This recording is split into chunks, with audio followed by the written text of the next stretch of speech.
Hello, I'm Lynda Kinkade, live from the CNN Centre. You've been watching our coverage of the New Hampshire primary. We will have much more on the second big test in the race for the White House later in this program. But first, at least 9 people have been killed in Germany's worst train disaster in years.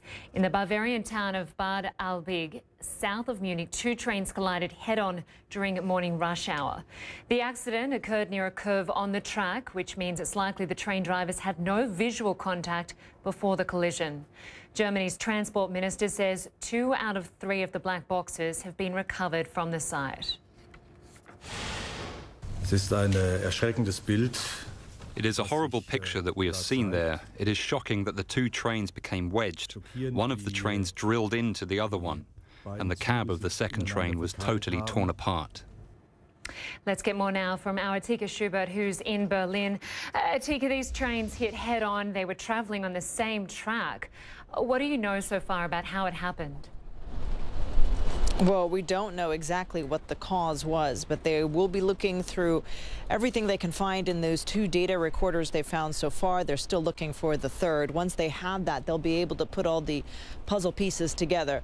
The 2 key lines of inquiry here are whether or not it was an issue with the train itself, either the driver's human error, or if there was a technical malfunction on one of the trains. The other line of inquiry they're looking at is whether it was an issue with infrastructure, with the rail line itself. Was there a signal failure, for example, that gave the green light for both trains to be on the same track at the same time?